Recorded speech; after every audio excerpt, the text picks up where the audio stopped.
Abra sua Bíblia comigo, por gentileza, no livro do profeta Oséias, capítulo de número 3. Oséias, capítulo de número 3. E nós vamos ler alguns versículos para a glória do nome de Jesus. Enquanto você abre a sua Bíblia, estou agradecido a Deus por essa semana abençoada que o Senhor nos deu e poder estarmos juntos aqui no dia de hoje, não é verdade? O Senhor tem nos dado essa oportunidade tão maravilhosa de poder vir à casa do Senhor e participar do corpo do Senhor Jesus Cristo e sermos corpo uns com os outros para a glória de Jesus e meditarmos na sua preciosa palavra. O livro de Oséias, um dos profetas menores, aí bastante conhecido pelo seu enredo, né? E nós vamos hoje meditar um pouquinho nessa palavra que o Senhor colocou no meu coração essa semana, meditando para esse culto de ceia. E eu pedi misericórdia a Jesus, que eu não queria pregar isso aqui não, mas é isso aqui mesmo. Vamos lá? Em nome de Jesus, capítulo 3, versículo de número 1. Disse-me o Senhor: vai outra vez, ama uma mulher, amada de seu amigo e adúltera, como o Senhor ama os filhos de Israel, embora eles olhem para os outros deuses e amem os bolos de uvas. Amém. Olha, o profeta Oséias, irmãos, ele narra ou ele profetiza num momento bastante complicado do povo de Israel. Era um momento de apostasia praticamente completa do povo. Oséias, ele vem com uma palavra de juízo e de misericórdia, né? É interessante que Oséias e Jeremias, os dois são usados por Deus, né? Depois, mais para frente, Ezequiel, mas nesse momento os dois são usados por Deus. Na sua profecia, ela é bastante dramática, né? Ela é acompanhada com drama, ela é acompanhada com as coisas que se fazem junto, não é apenas uma palavra dita, mas é acompanhada também de uma dramatização da sua profecia. Oséias, no entanto, o drama chegou assim ao limite, na verdade, porque Deus fala assim para Oséias: olha, Oséias, eu vou casar você, meu filho. Eu vou te dar uma oportunidade de você poder contrair núpcias. Só que você não vai casar com uma mulher qualquer não. Eu vou escolher a mulher que você vai casar, né? E a mulher que você vai casar, ela já é amada do seu amigo, ela é uma mulher adúltera. Vai lá e casa com ela. Irmão, só de pensar nisso, só a gente pensar nesses termos, qualquer um de nós, principalmente na nossa hombridade, né? E aqui no geral, tanto homens quanto mulheres, a nossa latinidade, isso é um absurdo, não é? Isso é fora de uma lógica tremenda. Por que Deus faria isso com o seu profeta?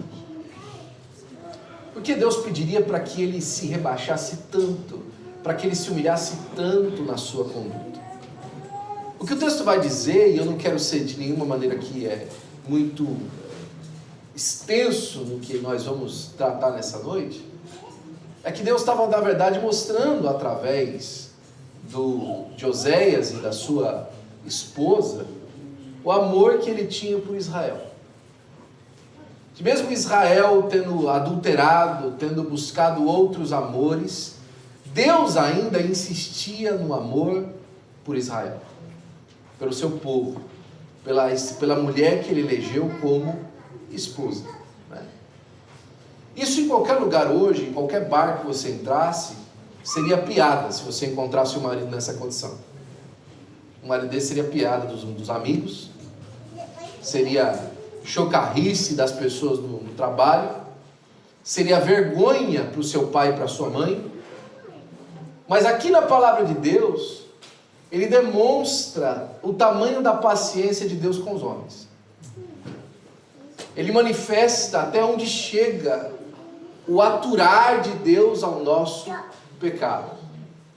E também traz consigo, dizendo que para Deus não está tudo bem a maneira como nós conduzimos a nossa vida por tantas vezes.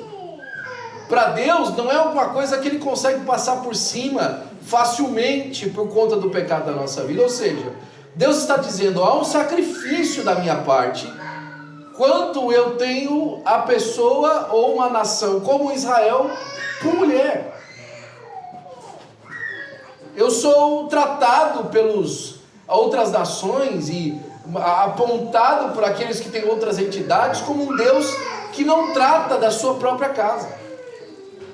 E aqui Deus vai dizer que nessa coadunação dessas duas ideias, Ele fala assim: como o Senhor ama os filhos de Israel, embora eles olhem para outros deuses.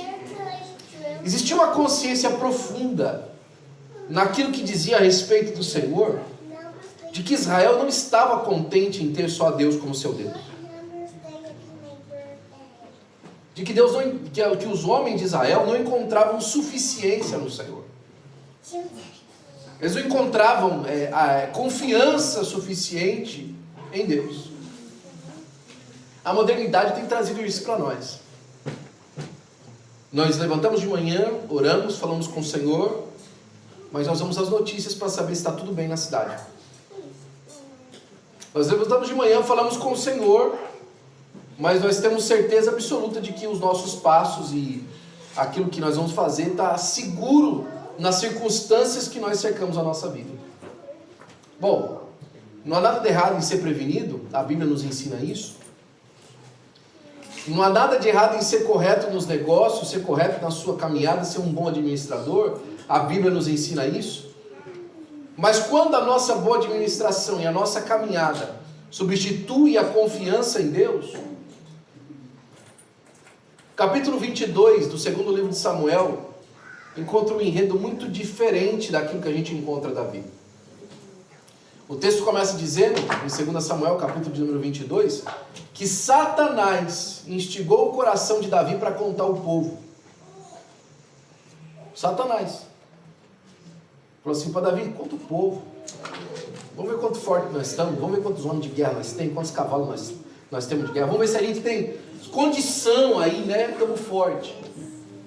E Joabe, o filho da Zeruia, que era primo de Davi, que a vida inteira foi aquela pessoa que falou umas coisas meio atravessadas para Davi, falou assim: Davi, não faz isso não, isso vai dar problema, meu amigo, isso não vai ser legal não, vai dar ruim para nós. E Davi falou assim: vai fazer o que eu mandei. E lá vai o Joabe contar ao povo. Joabe sai por uma porta, o profeta entra pela outra. Ele diz assim: Davi, quem foi que mandou você contar ao povo? E Davi faz uma pergunta Deus faz uma pergunta para Davi: Davi, quanto é que o número de soldados que você tem ganhou uma batalha para você? Quando foi que o seu recurso no banco garantiu que você acordasse no dia seguinte? Quando foi que a sua boa conduta e as suas amizades deu sustentação para que você tivesse com saúde aqui agora? Quando foi que as pessoas que você conhece, a influência que você tem, lhe garantisse o próximo suspiro de vida? Quando foi, Davi, que isso aconteceu? E aí Deus dá 3 opções para Davi. Vocês lembram quais eram as 3 opções? Uma era cair era cair na mão dos inimigos. Outra era acontecer uma peste no meio do povo. E outra era cair na mão de Deus. Aí Davi falou assim: eu prefiro cair na mão de Deus, porque essas certamente são mãos de misericórdia. Glória a Deus. E Davi ali conhece, naquilo que a gente vai ver mais para frente, uma coisa extraordinária sobre Deus. Outra coisa interessante que o texto mostra para a gente nesse versículo 1, é que eles amavam os bolos de uva. Irmão, o que tem a ver comer bolo de uva, gente?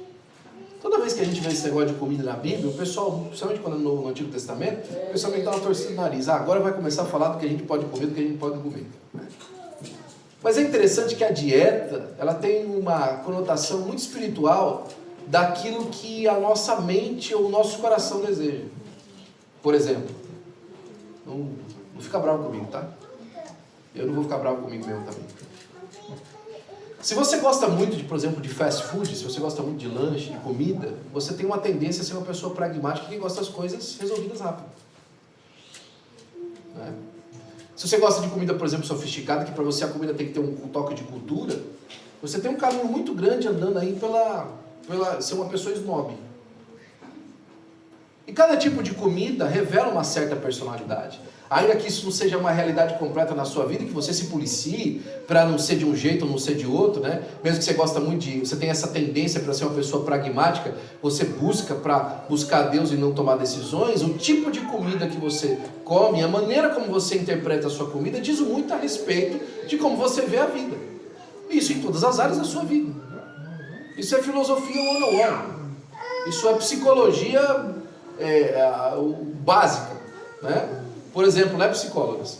Se você chega num lugar aqui e você tem uma pessoa que convive com você há muito tempo e de repente, principalmente se é do sexo feminino, e essa pessoa de repente aparece com um cabelo completamente transformado, diferente, alguma coisa na vida dessa pessoa aconteceu. Para bom ou para ruim. Que fez com que ela transformasse o cabelo dela de maneira rápida. Não é? Estou dizendo simplesmente ir lá cortar o cabelo, fazer alguma coisa nova no cabelo, tá? Foi uma mudança rápida na aparência. Uma mudança drástica na aparência.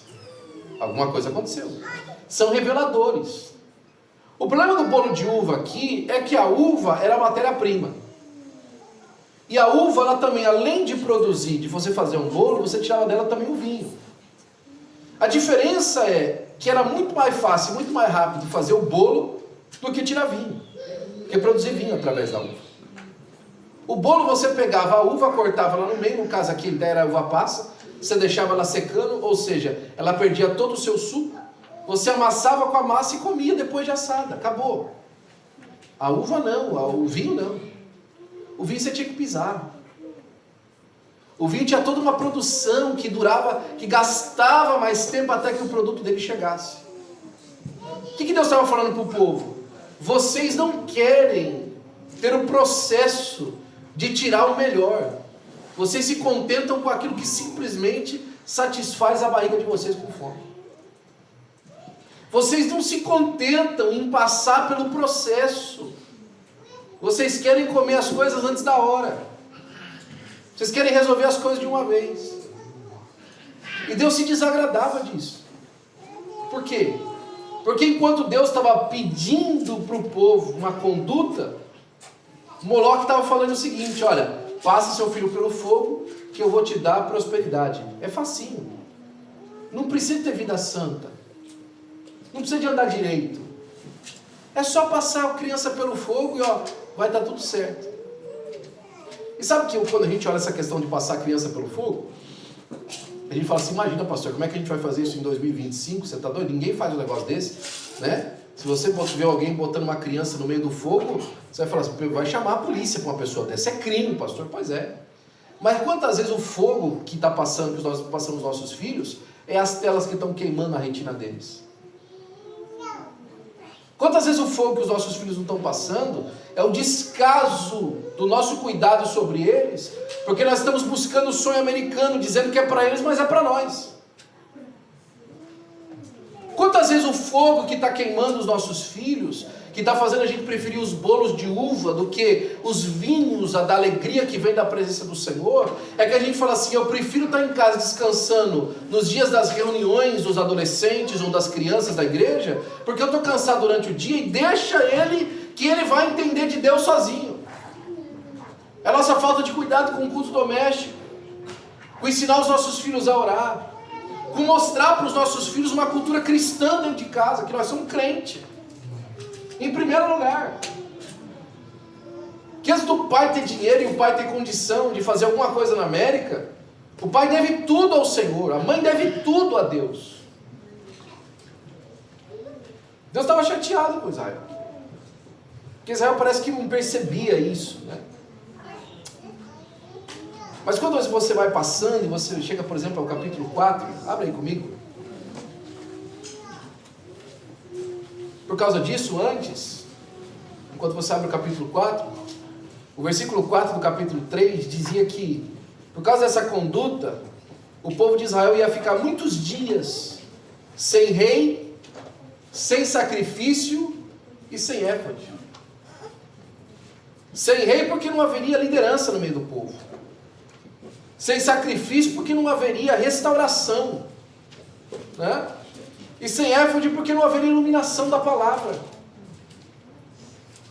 Você já percebeu que às vezes, irmão, você olha para a palavra de Deus, muita gente passa por isso, e a pessoa já não sente mais prazer na palavra de Deus, ela não consegue mais encontrar a voz de Deus na leitura da Bíblia. Ela não consegue ser cheia da presença de Deus apenas lendo a Bíblia. O capítulo de número 4, versículo de número 12, diz que por causa dessa rejeição do povo, o Senhor rejeitaria os filhos de Israel. Versículo 6, na verdade. Que por causa disso, eles teriam os filhos rejeitados. Que coisa dura, não é? É tão difícil, irmãos, quando a gente vê a próxima geração de crentes lá fora. Dias atrás, pastor Marcos Sérgio, nós tivemos, e pastor Gideão, e presbítero Raudinei, alguns dias atrás nós tivemos na Inglaterra, o ELAD.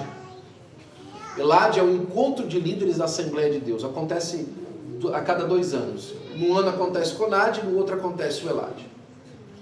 E nesse último ELAD na Inglaterra, nós recebemos o pastor presidente da Assembleia de Deus na Inglaterra. Um senhor muito simpático, nós conhecemos ele por vídeo, os irmãos estavam lá, conheceram ele porque estava lá mesmo. E ele falou na sua mensagem, pastor, algo que me deixou bastante impressionado. O pastor Jader repetiu isso para mim várias vezes, já em nossas conversas. Que eles não consideram a Inglaterra mais um país pós-cristão. Eles não consideram mais a Inglaterra um país pós-cristão. Essa nomenclatura da Inglaterra, ela ganhou mais ou menos na década de 90, princípio dos primeiros, da primeira década do ano 2000, mas eles não consideram mais a Inglaterra um país pós-cristão. Eles estão considerando a Inglaterra agora um país pré-cristão. Isso significa dizer que a cultura do país e aquilo que se diz respeito ao conceito do país já não pode se considerar um país que tem na sua base o cristianismo. O Reino Unido, cuja cabeça da monarquia, o rei, é o pastor presidente da igreja da Inglaterra. Mas o país já não é mais considerado cristão. Deus está falando assim, por causa disso aí, sabe o que vai acontecer com seus filhos? Eu vou rejeitar eles. Não conheço essa galera.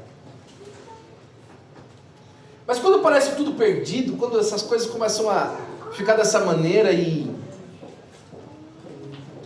a gente começa a olhar para o texto bíblico e a condição da vida e fala assim, então do jeito que está, já era, né?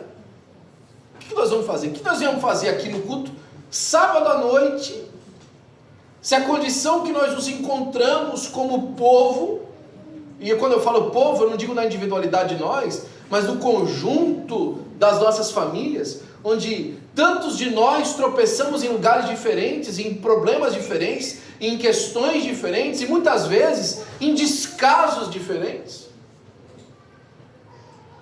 Como é que a gente vai fazer? Só tem um caminho para a restauração. E o chamado de Deus no capítulo 6 do livro de Oséias, versículo 3 é: conheçamos e prossigamos em conhecer ao Senhor. Glória a Deus. Aleluia. Deus está chamando Israel, vem aqui, vamos voltar a nos conhecer, vamos voltar a conversar de novo. O que você quer saber de mim que você não está sabendo? E aqui ficou muito bonito para mim, porque esse conhecimento de Deus, nesse contexto de Oséias, diz muito a respeito como alguém que está começando um relacionamento com outra pessoa. Eu lembro quando eu comecei a conhecer a irmã Ana. Quando eu chamei a primeira vez para ela para ir tomar um café. Você não quer tomar um café comigo? Poxa, achei você uma pessoa tão legal. Será que a gente não pode sair para tomar um café e tal? Porque crente não sai para o bar, crente sai para tomar café, não é? Para conhecer. Chamei a irmã. Ela falou, não quero. Por algumas vezes ela falou não. Até que então a gente começou a sair para tomar um café, íamos no cinema. Não é? Começamos a ir no mesmo lugar, fomos para alguns cultos juntos e começamos a nos conhecer. Eu comecei a ver que ela era uma pessoa interessante, ela começou a cair na minha conversa. E nós estamos nos conhecendo. Deus está chamando as nossas famílias para voltar a conhecer a Deus de novo. Ei, vamos voltar de novo a ter aquela unidade, aquele tempo juntos. Vamos voltar a fazer aquele culto doméstico de novo. Vamos voltar a ter interesse pelas coisas simples do nosso relacionamento. Venha ouvir de novo quem eu sou, o que eu fiz, as grandes coisas que eu promovi, os grandes milagres que eu já operei. Vamos conversar de novo, vem aqui, vamos começar a conversar, vamos começar a ter de novo um relacionamento mais próximo, vamos nos conhecer e prosseguir a nos conhecer uns aos outros. Israel tinha entrado numa ideia, meu amigo, que era o seguinte: se o altar está pingando sangue, se o altar está com fogo, tem lá fogo queimando, se o trabalho do tabernáculo ou o trabalho do templo está funcionando, meu amigo, é sacerdote de manhã, à tarde e à noite. A rotina religiosa está acontecendo. A rotina do trabalho do sacerdócio está acontecendo.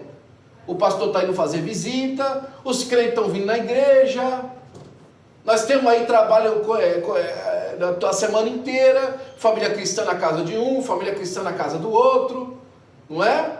Os adolescentes vêm aqui na quarta-feira, as portas do templo estão abertas, a rotina está acontecendo, ou seja, nós estamos nos sacrificando. Pastor, essa semana eu saí mais cedo do trabalho para poder vir para o culto. Pastor, o trabalho desse domingo agora, olha, eu pedi para puxar para a tarde, para mim poder vir no culto de manhã, ou seja, os trabalhos estão acontecendo, o sacrifício está acontecendo, as coisas estão acontecendo, mas lá no versículo 6 de Oséias, fala assim, olha, eu não quero sacrifício, eu quero misericórdia. Eu não quero sacrifício, eu quero vocês junto comigo, eu quero comunhão. Glória a Deus. Irmão, o crente com comunhão, ele não fica pensando que ele tem que perder trabalho para poder estar na igreja. O crente com comunhão, ele está pensando no culto. Eu acho extraordinário, eu falei isso essa semana na nossa família cristã. Abre para mim o Salmo 23, fazendo um favor. Vamos pensar 2 minutos no Salmo 23, um salmo mais bonito que Davi escreveu. Versículo de número 3, vamos fazer como escola dominical hoje. Se você achou o versículo de número 3, fique de pé e fale. Salmo 23, 3.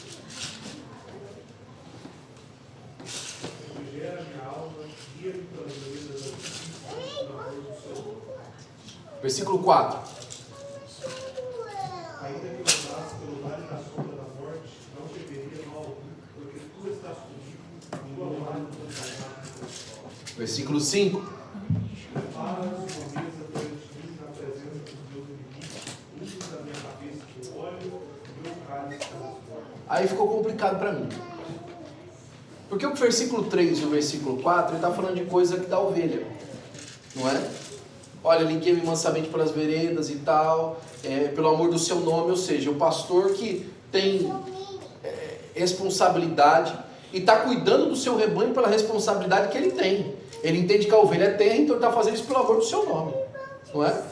Olha, sua vara e seu cajado me consolam, está lindo isso aí, mas de repente prepara para mim uma mesa, mas ovelha come mesa? O que a ovelha está fazendo o que essa ovelha está fazendo na mesa agora? Por que essa ovelha foi parar na mesa? É só você lembrar o dia que Davi foi ungido. O dia que Davi foi ungido, onde é que ele estava? Estava no pasto, não é? Não tinha sido chamado, não foi? Aí de repente ele está lá no dia, quando ele chega na casa dele, o que estava acontecendo? Uma mesa preparada, só ele faltando para chegar, e a hora que ele chega, o óleo na cabeça dele. Davi está contando do dia em que ele foi ungido rei. Ele está contando que a experiência dele era de uma ovelha, mas de repente o dia para, e agora a mesa está preparada na presença dos seus inimigos. Mas, pastor, não eram os inimigos dele, eram os irmãos. Vai ver como os irmãos tratavam ele. E agora a cabeça dele, o cálice dele transborda, ele é ungido rei. Agora o que diz o próximo versículo, versículo 6? Certamente que a bondade e a misericórdia seguirão todos os dias da minha vida. Agora Davi me pega, mais uma vez. Porque Davi acabou de ser ungido rei. Sabe o que ele está pensando? Opa, agora a bondade e a misericórdia de Deus vai me seguir todos os dias. Sabe por quê? Porque agora eu vou poder estar nos cultos mais. Vou poder habitar na casa do Senhor por longos dias.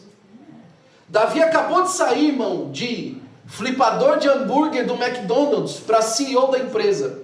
E a cabeça dele vou poder ir mais para o culto. Sobrou mais tempo para servir a Deus. Sobrou mais tempo agora para prestar um culto ao Senhor.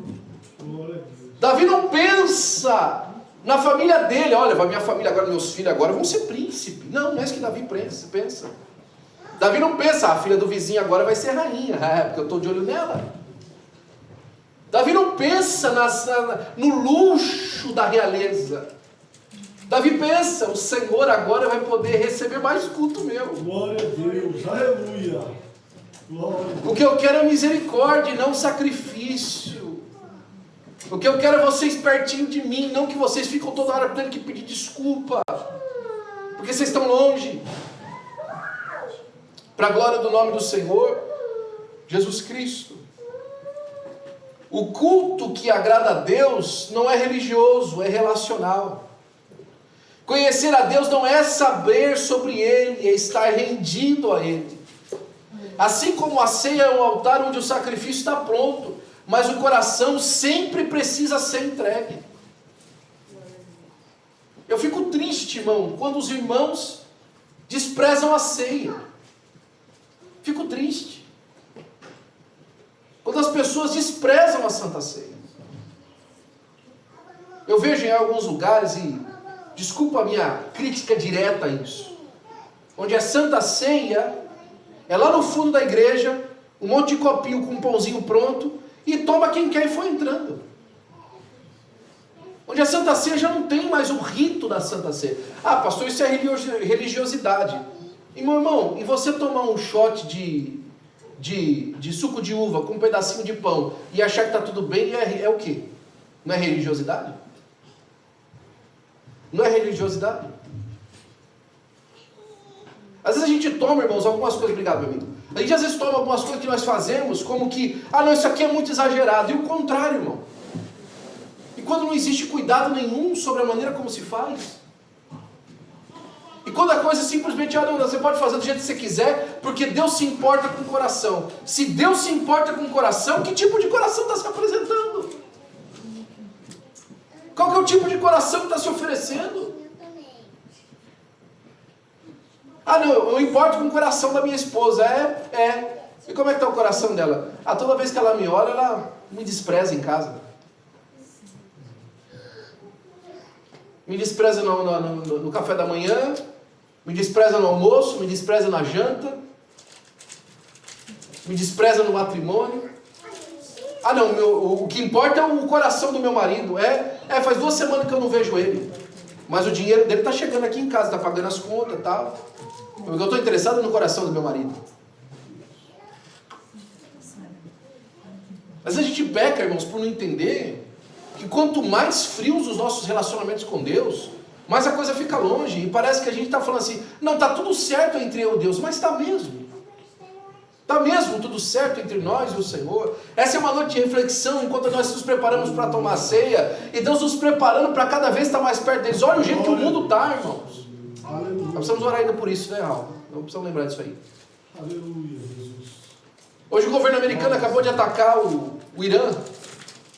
O mundo está pegando fogo. As pessoas não se entendem. E nós temos a palavra de solução para elas.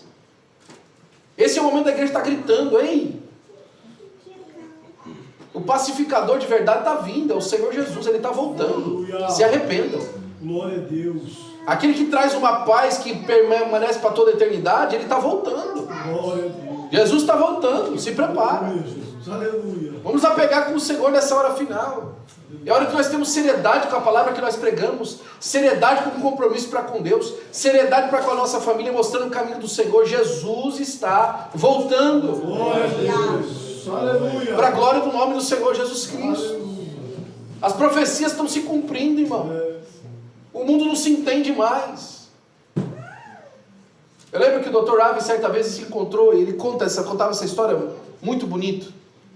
ele se encontrou com um dos fundadores do grupo do Hamas. E eles estavam, do Hezbollah na verdade. E eles estavam numa reunião, lá na região da Síria. E eles tinham tido uma reunião com uma importante autoridade israelense.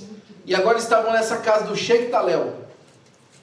E o Sheikh Talel estava ali recebendo aquela comitiva do arcebispo de Nova York. O Dr. Ravi era uma das pessoas no meio dessa comitiva. E eles estavam ali conversando sobre a questão do Oriente Médio. E o Dr. Ravi fez uma pergunta que ele nunca revelou a pergunta que ele fez, mas ele disse que ele não gostou da resposta. Mas antes de terminar a parte dele de falar, ele falou assim: olha, Sheikh, deixa eu falar uma coisa para você. Você lembra que há 2.000 anos atrás, há 4.000 anos atrás, quase 6.000 anos atrás, 4.500 anos atrás, um homem subiu uma montanha com o seu filho, para sacrificar o seu filho. Não vamos discutir qual filho que foi, porque o senhor disse que foi um e eu digo que foi outro. Mas vamos concordar que ele subiu com o filho, foi ou não foi? E o Sheikh balançou a cabeça, foi. Você lembra que estava na hora dele sacrificar o filho? Você lembra o que aconteceu? O Sheikh balançou a cabeça. Falei, pois então, Deus falou assim: não faça isso porque eu vou prover o sacrifício. Foi ou não foi? E o Sheikh balançou a cabeça. Ele falou, pois então, há 2.000 anos atrás, numa outra montanha não muito longe daqui, Deus cumpriu aquela promessa. E agora não foi um homem que subiu com o seu filho a montanha, foi o próprio Deus que subiu o Monte Calvário para sacrificar seu filho. Aí ele olhou para o Sheikh e falou assim: Sheikh, enquanto nós não recebemos o sacrifício daquele filho, nós continuaremos dando os nossos filhos nos campos de batalha do mundo por dinheiro, fama e posse. Diz que ficou um silêncio naquela sala. O arcebispo de Nova York levantou e falou assim: vamos embora que acho que deu nossa hora. E aí diz que no meio do caminho abraçou o Ravi e falou assim: Ravi, isso aí foi de Deus? Ele falou assim: espero que sim, para a gente poder sair daqui vivo. A hora que chegou do lado de fora, o chefe foi lá, colocou o arcebispo, que era o chefe da comitiva, dentro do carro, e saiu correndo para o carro que o Ravi estava. E quando chegou perto do Ravi, pegou, abraçou ele, de esmagar o Dr. Ravi. Olhou para ele, deu 2 beijos dele, um do lado direito, outro do lado esquerdo. Olhou para ele e falou assim: você é um bom homem. Eu espero que um dia nós nos encontremos de novo, chorando, com as lágrimas descendo nos seus olhos. Por quê? Porque enquanto nós não recebemos de verdade, não passarmos adiante de verdade o sacrifício do Senhor Jesus Cristo, nós continuaremos conversando com as pessoas de filosofia, de religião, de bem-estar, mas não de restauração da alma, de mudança de atitude, de conversão completa, de remoção dos ídolos antigos para uma vida de contato com o Senhor. É importante nós lembrarmos, irmãos, eu quero começar a terminar,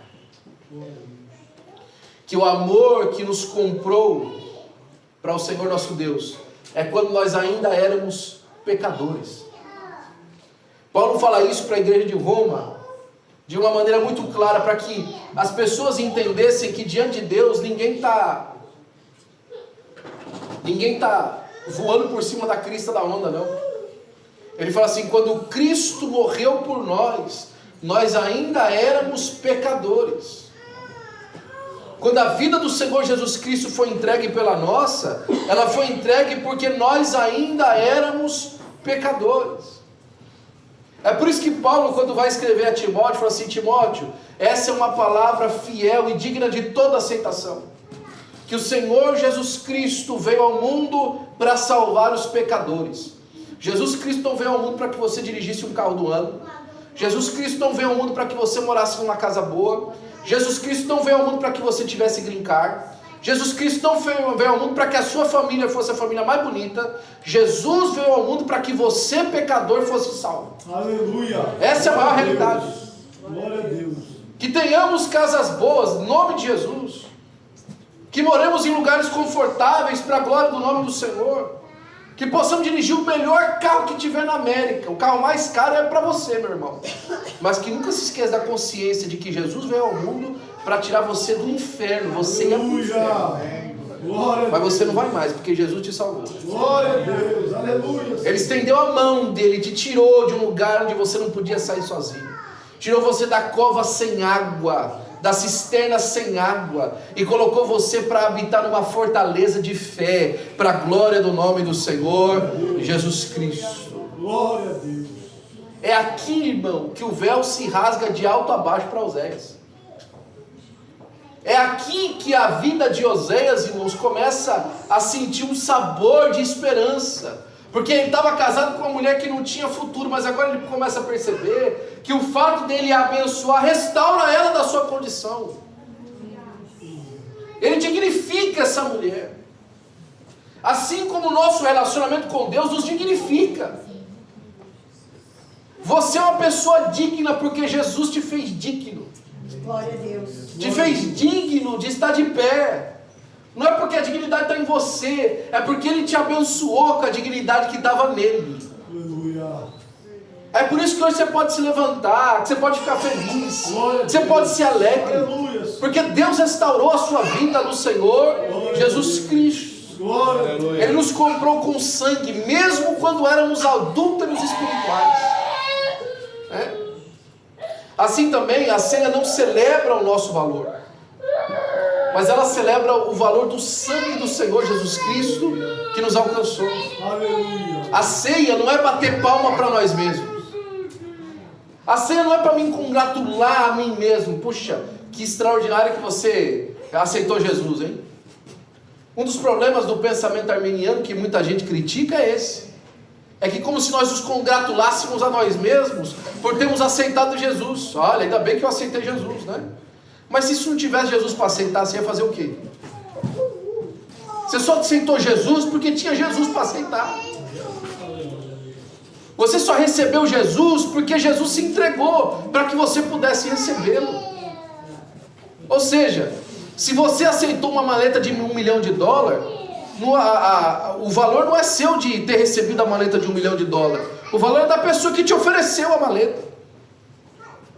Se você tem vida, a dignidade não está em você que tem vida, está em quem te deu a vida para ter. Então nós hoje estamos aqui porque o Senhor nos encontrou com vida. Ele nos tirou do mundo da morte, nos trouxe para um mundo de vida, para a glória do nome do Senhor Jesus Cristo. Não se achegue à mesa então, pensando que foi os teus pés que trouxeram até aqui. Foi o Senhor que lhe arrastou até aqui. Foi Deus que lhe abençoou para chegar até aqui. Gabriel, você me ajuda? Eu quero contar um testemunho aqui para a gente terminar. Tinha um pastor no Líbano, pastor Semi Degger. Lembra desse, meu amigo? Semi Degger? Pastor Semi Degger era um pastor do Líbano que pregou o evangelho numa época do Líbano onde o Líbano teve as suas maiores dificuldades. Na década de 80, uma bomba por dia quase explodia nas ruas de Beirute. O Líbano vivia em pé de guerra. E uma certa noite, o pastor Semi Degger estava voltando de uma das visitas, e ele ficou tão empolgado na visita que ele foi fazer na casa dos irmãos que ele perdeu o toque de recolher. E agora estava dirigindo depois do horário permitido pelas autoridades para estar na rua dirigindo. Nessa volta para casa, ele estava passando na estrada escura, já as luzes da cidade completamente apagadas por causa do toque de recolher. E ele percebe uma mala no canto direito da estrada. E quando o farol do carro bate naquela mala, ele olha para a mala, olha para a esposa já conhecia o pastor Semi Degger, e falou assim: pode esquecer que a mala não é sua. Aí ele olhou para a esposa e falou assim: mas é de alguém, né? Ele pegou, parou do lado da mala, no meio de um período mais dramático da história do Líbano, onde tudo explodia, pegou aquela mala fechada e colocou dentro do carro. Alguém dizia assim, certa vez quando ouviu esse testemunho: eu não entrava naquele carro de novo, pastor, eu ficava lá. Mas chegaram em casa, e quando eles chegaram em casa, ele abriu o bolso de fora da mala e achou um cartão. E quando ele abriu a mala estava repleta de dinheiro, completamente cheia de dinheiro. Ele falou que pelo olhar dele, aquela mala devia ter uns $4 milhões lá dentro, era muito dinheiro. E aí ele pegou o cartão do telefone e ligou para a pessoa da mala. Para que a pessoa atendeu do outro lado, ele falou assim: você perdeu alguma coisa? E o outro senhor da mala falou assim: você achou? Assim, ó, se eu quisesse ficar acabado, eu não tinha te ligado, né? Não, estou indo aí agora buscar. Não, pode vir amanhã cedo, tá tudo certo. Se eu não quisesse te dar a mala, eu nem tinha te ligado. Pode vir amanhã. No outro dia, 6 horas da manhã, o sujeito chegou. Aquela cara de ué, né? Falei assim, isso aqui tá esquisito, né? O cara achou uma mala de dinheiro, tá me chamando para devolver. Ele abriu a mala, viu que a mala estava lá intacta. Os 4 milhões de dólares, o pastor Semidegger não tinha colocado uma mão no dinheiro. E aí ele falou assim, uau, puxa, obrigado, viu, o senhor ter ligado e tal. Isso aqui eu vendi uma indústria que eu sou dono, e todo o dinheiro da venda está aqui dentro. Eu estou me mudando do Líbano com a minha família, e esse aqui é o dinheiro da economia de várias gerações da nossa família, de uma empresa que nós tínhamos. Muito obrigado por o senhor ter me dado esse dinheiro. Agora, desculpa, eu tenho que perguntar, por que o senhor fez isso? O que o senhor faz, né? Porque se o senhor não está precisando de 4 milhões de dólares, o senhor deve fazer alguma coisa aqui. Aí ele falou assim, não, é que eu sou pastor. Ah, o senhor é pastor. Tá bom, tá certo. Então tá bom, pastor, ó, isso aqui é para a igreja do Senhor. Ele pegou uma coisa que seria 40 mil dólares e tal, e foi entregar na mão dele. Aí o pastor Semidegger falou assim, não, oferta eu só recebo no culto. Se você quiser entregar a oferta, você vai lá no culto e entrega a oferta. Aí o rapaz olhou, ok, acho que pelo menos isso eu devo a esse homem, né? Tá bom, pastor, quando é o culto? É domingo que vem. Era mais ou menos quinta-feira. Ele falou, tá bom, pastor, domingo eu tô lá. Chegou domingo no culto, o pastor Semidegger pregou uma mensagem do Evangelho. E aquele homem não resistiu à mensagem. Ele foi à frente com oferta e com lágrima, e entregou a vida para Jesus. Na semana que vem ele voltou com a família, e a família inteira se entregou a Jesus. Aleluia. Glória a Deus. Então semana após semana ele começou a trazer os irmãos, e uma família de 30 pessoas recebeu a Jesus como seu Salvador. Glória a Deus. Depois de alguns meses, que toda a família agora já estava se preparando para o batismo, ele falou assim, pastor, o senhor me desculpa, mas eu ainda não entendo como é que o senhor não ficou com aquela mala. Era a oportunidade do senhor, o senhor toda semana aqui levanta oferta na igreja e tal, era a oportunidade que o senhor tinha, pastor. Por que o senhor não ficou com aquela mala? Ele falou assim, eu acho que você não entende, né? Você achava que tinha uma coisa que eu não tinha, mas eu tinha certeza que eu tinha algo que você não tinha.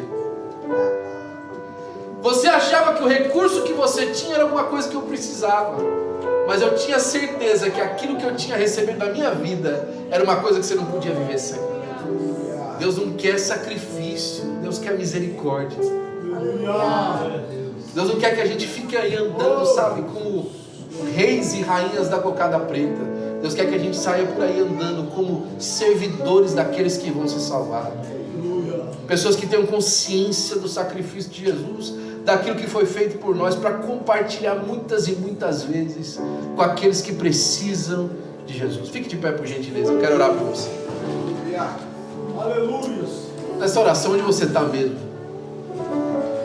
Você sabe aonde talvez hoje Oséias esteja te encontrando como um adultério aí na alma, em alguma parte da sua alma. Vamos fazer um concerto com Deus hoje? Vamos mudar hoje a perspectiva da vida? Vamos trocar o holofote da alma? Vamos consertar as lanternas do coração? Vamos receber mais uma vez o sacrifício de Jesus como suficiente para a nossa felicidade.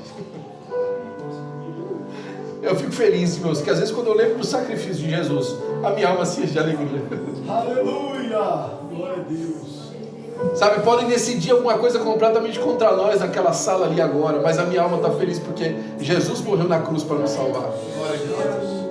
Alguma coisa pode acontecer no sentido aí da guerra e tal, mas a minha alma está feliz porque Jesus morreu na cruz para me salvar. Olha, esse país, esse governo pode se virar de uma maneira completamente avassaladora contra a minha condição, mas a minha alma está feliz porque Jesus morreu na cruz do Calvário para me salvar. Glória a Deus. Olha, todos os meus problemas estão resolvidos. O que sobra é alguns inconvenientes, porque Jesus na cruz do Calvário morreu para salvar a nossa alma. Senhor, nós te amamos, Jesus. E nós confessamos ao Senhor, Pai, que nós precisamos de Ti. Senhor, nós confessamos ao Senhor, Pai, que nós não temos outro recurso a não ser o Senhor, Pai. Davi chegou a essa conclusão, Senhor, Pai, depois de ser rei, Senhor. Ele tinha pessoas ao seu dispor, ele tinha, Senhor Pai, soldados do seu governo, ele tinha ouro e prata, mas ele falou assim: Senhor, eu não tenho outro bem além de Ti. Ah, Senhor Pai, nessa noite a nossa alma reconhece, Senhor Pai, que o que nós precisamos, nós temos, ó Senhor Pai, por causa de Ti, Senhor. Senhor Pai, fica conosco, Senhor, nessa noite. Toma, Senhor Pai, diante de Ti a alegria que nós temos de sermos Teus, ó Senhor. E nós para sempre te daremos a honra, a glória e o louvor, em nome de Jesus. Amém e amém.